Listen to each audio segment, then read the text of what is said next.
Hi students, so welcome to ABNPRR College of Science Kovvuru online classes. BSc final year semester 6 elective A analytical methods in chemistry ఈ పేపర్లో మనం unit 1 quantitative అనాలిసిస్ని start చేసాం.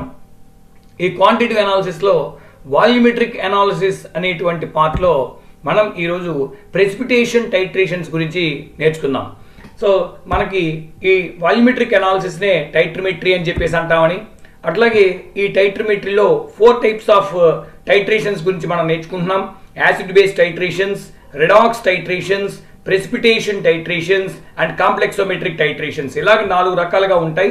ఈ 4గిట్లో మనం last వీడియోస్లో acid base titrations గురించి, redox titrations గురించి మనం నేర్చుకున్నాం.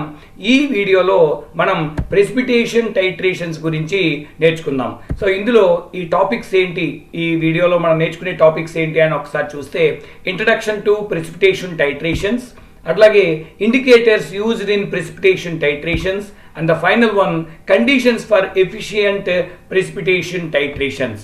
ఈ టాపిక్స్ ని మనం ఇందులో నేర్చుకుందాం. So before going to that, precipitation titrations అంటే ఏంటి, డెఫినేషన్ ఏంటి, ప్రిన్సిపల్స్ ఏంటి అన్నది ఒకసారి చూస్తే కనుక, ఇది కూడా ఒక వాల్యూమెట్రిక్ టైట్రేషనే.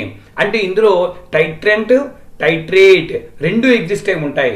సో టైట్రెంట్ అండ్ ఎనలైట్ అని చెప్పేసి అంటాం. ఇక్కడ మనం ఒక సొల్యూషన్ని బ్యూరెట్లోను, వేరొక సొల్యూషన్ని పిపెట్ ద్వారా కోనికల్ ఫ్లాస్క్లోకి తీసుకుని మనం టైట్రేషన్ ప్రాసెస్ మొదలు పెడితే, ఆ కెమికల్ రియాక్షన్ జరుగుతున్నప్పుడు ప్రెసిపిటేట్ అనేది ఫామ్ అవుతుంది. అంటే 2 సొల్యూషన్స్ కలిసినప్పుడు ఒక ప్రెసిపిటేట్ ఫామ్ అయ్యేటువంటి ప్రాసెస్సే ఈ ప్రెసిపిటేషన్ టైట్రేషన్స్. అంటే it is a volumetric titration based on the formation of insoluble precipitates. ఇక్కడ ఫామ్ అయ్యేటువంటి 2 సొల్యూషన్స్ అంటే టైట్రెంట్, టైట్రేట్, ఈ రెండింటిని మనం కలుపుతున్నప్పుడు, టైట్రేషన్ ప్రొసీజర్ ద్వారా కలుపుతున్నప్పుడు ఒక ఇన్సాల్యుబుల్ ప్రెసిపిటేట్ కనుక మనకి ఫామ్ అయినట్లయితే, అటువంటి టైట్రేషన్స్ ని మనం ప్రెసిపిటేషన్ టైట్రేషన్స్ అని చెప్పేసి అంటాం. The titrant reacts with the analyte. మనం ఏదైతే ఎస్టిమేట్ చేద్దాం అనుకుంటున్నామో ఆ ఎస్టిమేట్ చేసేటువంటి సబ్స్టెన్స్ ని, ఆ సొల్యూషన్ ని మనం ఎనలైట్ అని, అలాగే దేని ద్వారా అయితే ఎస్టిమేట్ చేద్దాం అనుకుంటున్నామో నోన్ కాన్సన్ట్రేషన్ ఉన్నటువంటి సొల్యూషన్ని, దాన్ని స్టాండర్డ్ సొల్యూషన్ అంటాం. ఆ స్టాండర్డ్ సొల్యూషన్ని టైట్రెంట్ అని చెప్పేసి అంటాం. సో టైట్రెంట్, ఎనలైట్ ఈ రెండు రియాక్ట్ అయినప్పుడు కొనికల్ ఫ్లాస్క్లో ఒక ఇన్సాల్యుబుల్ ప్రెసిపిటేట్ కనుక ఫామ్ అయితే, అటువంటి టైట్రేషన్స్ని మనం ప్రెసిపిటేషన్ టైట్రేషన్స్ అంటాం. ఇక్కడంతా కూడా వాల్యూమ్ని బేస్ చేసుకునే మనం వెళ్తాం. మనకి ప్రెసిపిటేట్ కొనికల్ ఫ్లాస్క్లో వచ్చినప్పటికీ, అంటే రిజల్టెంట్ ప్రొడక్ట్ అనేది ప్రెసిపిటేట్గా వచ్చినప్పటికీ కూడా మనం వాల్యూమ్ని బేస్ చేసుకుని వెళ్తాం. That's why it is a volumetric titration procedure అని చెప్పేసి అంటాం. ఇక్కడ కూడా ఏమవుతుందంటే, మనం తీసుకున్న ఎనలైట్ పూర్తిగా రియాక్ట్ అయిపోయిన తర్వాత మనం ఏదైతే బ్యూరెట్ నుంచి యాడ్ చేస్తామో, టైట్రెంట్ ఏదైతే యాడ్ చేస్తామో, ఆ లాస్ట్ డ్రాప్ 1 అంటే మనకి ఎనలైట్ అంతా రియాక్ట్ అయిపోయాడు. ఆ ఎనలైట్ అంతా రియాక్ట్ అయిపోయిన తర్వాత నువ్వు యాడ్ చేసేటువంటి టైట్రెంట్ ఎవడైతే ఉంటాడో వాడు ఇండికేటర్ యొక్క కలర్ని చేంజ్ చేయడం ద్వారా మనకి ఎండ్ పాయింట్ అనేది వస్తుంది. అంటే ఇది కూడా, ఈ ప్రొసీజర్ కూడా మిగిలిన టైట్రేషన్స్ మాదిరిగానే, వాల్యూమెట్రిక్ టైట్రేషన్స్ మాదిరిగానే, కాకపోతే మనకి ఒక ఇన్సాల్యుబుల్ ప్రెసిపిటేట్ అనేది ప్రొడక్ట్గా రావడం అనేది జరుగుతుంది. సో ఎగ్జాంపుల్ కనుక మనం చూసినట్లయితే, to determine the concentration of chloride ion, in a solution, ఒక ఇచ్చిన సొల్యూషన్లో క్లోరైడ్ అయాన్ యొక్క కాన్సన్ట్రేషన్ కనుక్కోవాలి అంటే మనం ఏం చేస్తాము, ఆ క్లోరైడ్ అయాన్ని సిల్వర్ నైట్రేట్ సొల్యూషన్ తోటి టైట్రెంట్గా ఉపయోగించి, ఆ సిల్వర్ నైట్రేట్ సొల్యూషన్ని టైట్రెంట్గా ఉపయోగించి మనం ఏం చేస్తాం, టైట్రేట్ చేస్తాము. అప్పుడు మనకి సిల్వర్ క్లోరైడ్ అనేది ప్రెసిపిటేట్గా రావడం జరుగుతుంది. సో సింపుల్ ఈక్వేషన్, ఇక్కడ కూడా మనకి equation very important. AgNO3 plus NaCl gives AgCl plus NaNO3. అలాగే మనం in place of sodium chloride ఇక్కడ మనం పొటాషియం థయోసైనేట్ని కూడా ఉపయోగించి చేయొచ్చు. అంటే AgNO3 నేమో బ్యూరెట్లోకి తీసుకుంటాం, పొటాషియం థయోసైనేట్ని ఎస్టిమేట్ చేద్దాం, థయోసైనేట్ని ఎస్టిమేట్ చేద్దాం అనుకున్నప్పుడు మనం కొనికల్ ఫ్లాస్క్లోకి పొటాషియం థయోసైనేట్ సొల్యూషన్ తీసుకుని టైట్రేషన్ చేసినప్పుడు మనకి వైట్ కలర్లెస్ ప్రెసిపిటేట్ అనేది మనకి ఫామ్ అవుతుంది, AgCNS అని చెప్పి అంటే సిల్వర్ థయోసైనేట్ అనేటువంటి ప్రెసిపిటేట్ మనకి ఫామ్ అవడం అనేది జరుగుతుంది. Therefore, titrations based upon such reactions are called precipitation titrations. అంటే వన్ ఆఫ్ precipitation అనేది ప్రొడక్ట్ గా మనకి ప్రొడక్ట్ అనేది ప్రెసిపిటేట్ గా కొనికల్ ఫ్లాస్క్ లో ఏర్పడుతుంది. సో అటువంటి టైట్రేషన్స్ ని మనం ఏమంటాము, మీన్స్ ప్రెసిపిటేషన్ టైట్రేషన్స్ అని చెప్పేసి అంటాం. సో నెక్స్ట్ వచ్చి some times these titrations are named based on the reagent titrant used to determine the analyte. So analyte ని డిటర్మైన్ చేయడానికి ఉపయోగించే టైట్రెంట్ ని బట్టి మనకి ఈ టైట్రేషన్స్ కి పేర్లు ఇవ్వడం కూడా జరుగుతుంది.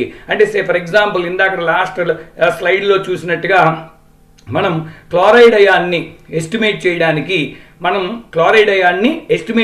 సిల్వర్ నైట్రేట్ని వాడాం, AgNO3ని వాడాం. అలాగే పొటాషియం థయోసైనేట్ని ఎస్టిమేట్ చేయడానికి సిల్వర్ నైట్రేట్ని వాడాం.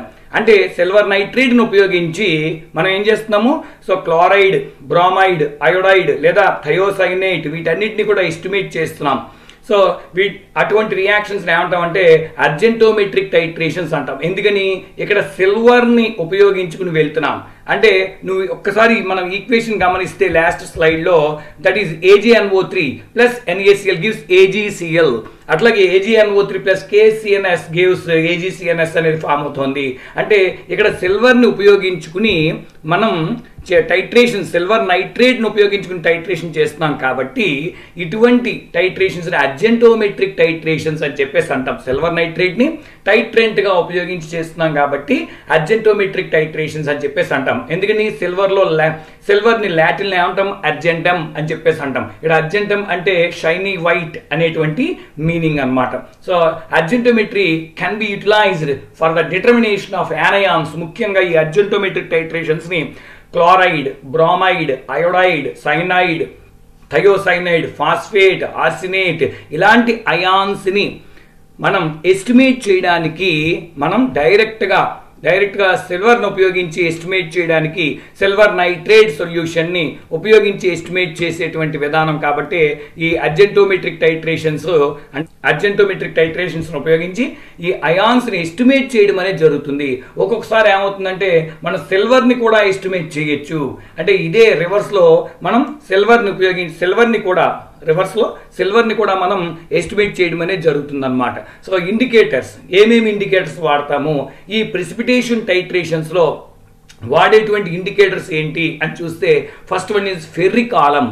సో ఫెర్రిక్ ఆలం అంటే ఫెర్రిక్ అమోనియం సల్ఫేట్. సో మనకి ఫెర్రస్ అమోనియం సల్ఫేట్ అనే కూడా తెలుసు. So ferrous ammonium sulphate Mohr salt అంటాం. ఇక్కడ మనం చెప్తున్నది ferric ammonium sulphate.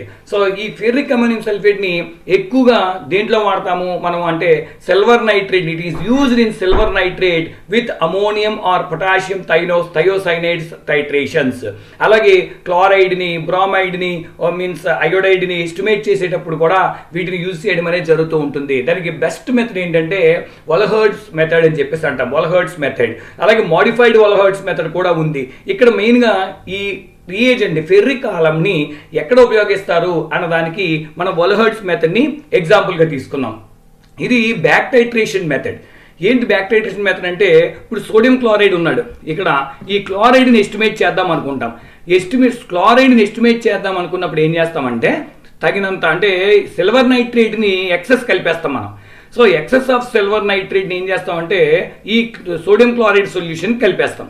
Sodium chloride solution కలిపితే అప్పుడు ఏమవుతుంది, AgNO3 సోడియం క్లోరైడ్తో రియాక్ట్ అయ్యి AgCl ప్రెసిపిటేట్ ఫామ్ అయిపోతుంది. ఓకే, సో కొంత AgNO3 మిగిలిపోతుంది. ఎందుకంటే మనం తీసుకున్న సోడియం క్లోరైడ్ కన్నా ఎక్కువ AgNO3ని కలుపుతాం.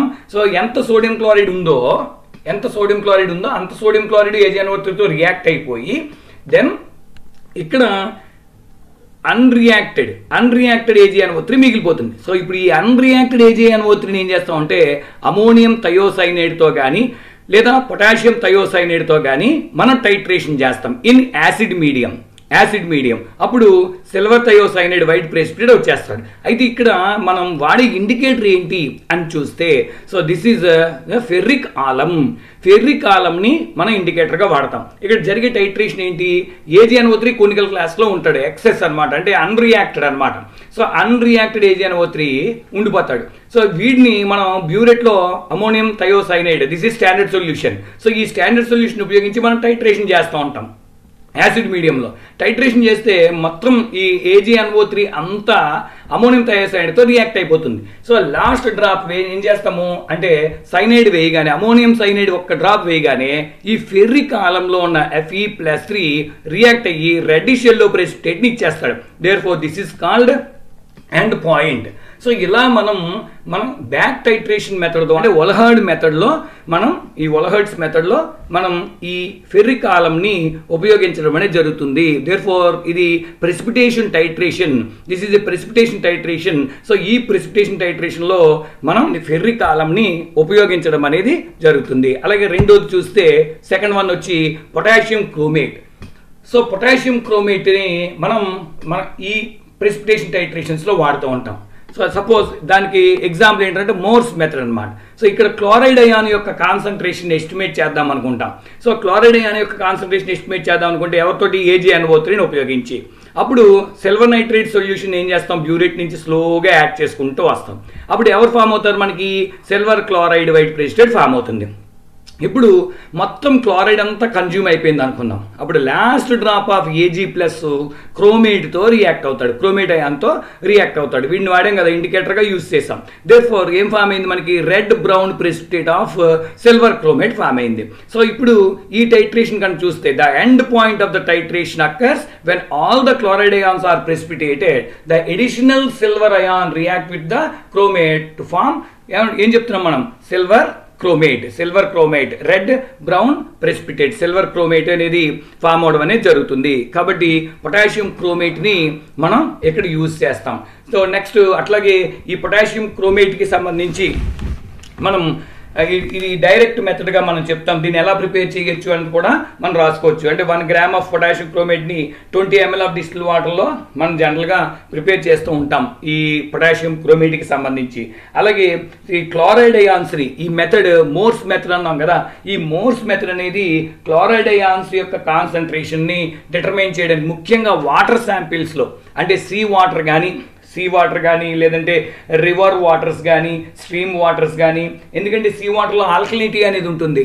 ఆల్కలినిటీ ద్వారా మనం మెయిన్ ఏంటంటే ఈ సీ వాటర్ని ఎక్కువగా ఈ మెథడ్లో యూజ్ చేస్తూ ఉంటాం. ఎందుకంటే pH 6.5 నుంచి 10 మధ్యలో ఉంటుందన్నమాట. సో అంచేత ఈ పొటాషియం క్రోమేట్ని ఉపయోగించి మోర్స్ మెథడ్ ద్వారా మనం సీ వాటర్లో ఉన్న క్లోరైడ్ కంటెంట్ని వాడుతూ ఉంటాం. ఒకవేళ pH మారిపోయింది అనుకోండి, అంటే యాసిడ్ మీడియంకి వచ్చింది అనుకోండి, అప్పుడు మనం ఏ మెథడ్ వాడతామంటే ఒలహర్డ్స్ మెథడ్ని యూజ్ చేస్తాం. అంటే ఫస్ట్ చెప్పాను చూసారా, ఒలహర్డ్స్ మెథడ్ని యూజ్ చేస్తూ ఉంటాం అనమాట. లేదంటే గ్రావిమెట్రిక్ వెళ్ళిపోతాం, ఇంకా అంటే మీన్స్ బై వెయిట్ వెళ్ళిపోతాం. సో ఇక్కడ మన వాల్యూమెట్రీకి వచ్చేటప్పటికి మోర్స్ మెథడ్, ఒలహర్డ్స్ మెథడ్. ఈ ఒలహర్డ్స్ మెథడ్ కూడా మోడిఫైడ్ ఒలహర్డ్స్ మెథడ్. ఎందుకంటే ఇక్కడ మనం మెథడ్స్ చెప్పట్లేదు, మెథడ్స్ గురించి మాట్లాడట్లేదు, ఓన్లీ రియేజెంట్స్ గురించి చెప్పుకుంటున్నాము. అయినప్పటికీ ఈ ఒలహర్డ్స్ మెథడ్లో మోడిఫైడ్ ఒలహర్డ్స్ మెథడ్ కూడా ఉంటుంది. ఎందుకంటే కొంచెం సైడ్ రియాక్షన్స్ ఉంటాయి, మీన్స్ బై ప్రొడక్ట్స్ ఫామ్ అయ్యే ఛాన్సెస్ ఉంటాయి. కాబట్టి మోడిఫై చేసినటువంటి ఒలహర్డ్ టైట్రేషన్ చెప్తూ ఉంటాం. అయినప్పటికీ ఆ ఒలహర్డ్ టైట్రేషన్లో కూడా సేమ్ ఇండికేటర్ని, అంటే మనం యూజ్ చేసిన ఇండికేటర్ ఫెర్రిక్ ఆలంనే వాడుతూ ఉంటాం అనమాట. సో నెక్స్ట్ వచ్చి మనం చెప్పుకునేది ఈఓసిన్. సో ఈఓసిన్ అంటే టెట్రాబ్రోమోఫెర్రోసేన్ అనమాట. It is a suitable for titrating against bromide, iodide and thiocyanate anions. So ఇక్కడ షార్పర్ ఎండ్ పాయింట్ అనేది ఇస్తుంది. ఇది ఈఓసిన్ అనేది అంటే టెట్రాబ్రోమోఫ్లోరోసిన్ అనమాట. ఇది డైక్లోరోఫ్లోరిసిన్ కన్నా బెస్ట్ ఇండికేటర్. ఎందుకని అంటే బ్రోమైడ్, అయోడైడ్, థయోసైనైడ్ యానయాన్స్ని ఐడెంటిఫై చేయడానికి. అయితే it is not suitable for titrating against chloride ions because it binds to AgCl more strongly than chlorides does. అందుకనే ఈ ఈఓసిన్ అనేది bromide, next iodide and thiocyanate యానయాన్స్ని ఐడెంటిఫై చేయడానికి, ఇంకా ముఖ్యంగా చెప్పాలంటే eosin in titrations of silver nitrate with potassium bromide. So potassium bromide లేదా ammonium bromide, వీటిని అయోడైడ్, వీటి యానయాన్స్ని ఈ యానయాన్స్ని ఎస్టిమేట్ చేయడానికి ఉపయోగించేటువంటి అర్జెంటోమెట్రిక్ టైట్రేషన్స్లో ఈయోసిన్ని బాగా యూజ్ చేయడం అనేది జరుగుతూ ఉంటుంది అనమాట. స్ట్రక్చర్ చూస్తే it's an organic molecule. This is tetrabromofluorescein. Okay, so next వచ్చి ఇప్పుడు ఇక్కడే చెప్పుకున్నాం మనం డైక్లోరోఫ్లోరిసిన్. సో ఈ నెక్స్ట్ 4th వన్ అనమాట. సో డైక్లోరోఫ్లోరిసిన్ DCF అని చెప్పేసి అంటాం. ఇది ఒక ఆర్గానిక్ డై అనమాట. సో ఇది జనరల్గా ఇది ఫ్లోరిసిన్ ఫ్యామిలీకి సంబంధించినటువంటి ఒక కాంపౌండ్. సో ఇది బెస్ట్ ఏంటంటే క్లోరైడ్ అయాన్ని అంటే ఫ్యాన్జన్స్ మెథడ్ అనమాట. అర్జెంటోమెట్రిక్ టైట్రేషన్స్లో ఫ్యాన్జన్స్ మెథడ్ ఇప్పుడే చూస్తాం. డిఫరెంట్ మెథడ్స్ ఉన్నాయి. అందులో వల్హర్డ్ మెథడ్ చెప్పుకున్నాం, మోర్స్ మెథడ్ చెప్పుకున్నాం, నెక్స్ట్ ఫ్యాన్జన్స్ మెథడ్. సో ఈ ఫ్యాన్జన్స్ మెథడ్లో అంటే మనకి క్లోరైడ్ అయాన్ని ఎస్టిమేట్ చేయడానికి బెస్ట్గా మనం చెప్తూ ఉంటాం అనమాట. ఇందులో ఎండ్ పాయింట్ వచ్చేటప్పటికి ఏంటంటే గ్రీన్ సస్పెన్షన్ టర్నింగ్ పింక్ అనమాట. Green suspension turning pink. So అలాగే ఇక్కడ దీనికి సంబంధించినటువంటి స్ట్రక్చర్ చూస్తే కనుక this is the organic dye. Same దీని వర్కింగ్ మోడల్ మనం ఎలా చెప్పచ్చు అంటే క్లియర్గా బెంజనాయిడ్ ఫామ్, క్వినోనాయిడ్ ఫామ్గా కూడా చెప్పచ్చు. ఇవి జనరల్గా మనం వాడేటువంటి 4 indicators in precipitation titrations. Just ఈ ప్రెసిపిటేషన్ టైట్రేషన్స్ అంటే ఏం చెప్పుకుంటున్నాము, ఇది వాల్యూమెట్రిక్ టైట్రేషన్సే. అంటే ఒక సొల్యూషన్ని బ్యూరెట్లో తీసుకున్నాము, వేరొక సొల్యూషన్ని కొనికల్ ఫ్లాస్క్లో పిపెట్ ద్వారా తీసుకున్నాము.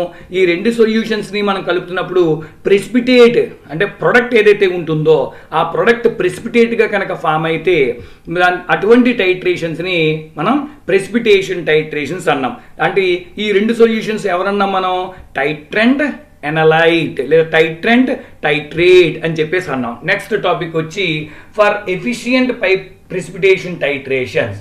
సో ఎఫిషియంట్ ప్రెసిపిటేషన్ టైట్రేషన్స్ జరగాలి అంటే దాని గురించి మనం కొన్ని పాయింట్స్ని మనం చెప్పుకోవాలి. ఫస్ట్ ఏంటంటే మనం ఏ సొల్యూషన్ టైట్రెంట్ ఎనలైట్ 2 కలుపుతున్నాం కదండి.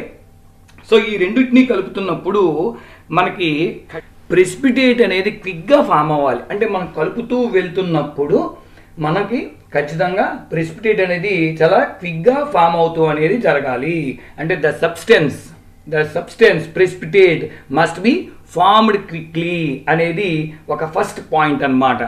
నెక్స్ట్ వచ్చి the precipitated substance should be relatively insoluble substance. అంటే ఏదైతే సబ్స్టెన్స్ ఫామ్ అవుతుందో ఇందాక చూసుకున్నాం మనం ఎట్లాగా సోడియం క్లోరైడ్ AgNO3 రాసాం. AgNO3 ప్లస్ NaCl లేదా NaBr ఇవి తీసుకున్నాం అనుకోండి, ఇట్ ఈస్ ఇన్సాల్యుబుల్. అక్కడ ఆ కొనికల్ ఫ్లాస్క్లో ఇన్సాల్యుబుల్గా ఉండిపోవాలి అక్కడ. సో అది ఒక ఇంపార్టెంట్ పాయింట్.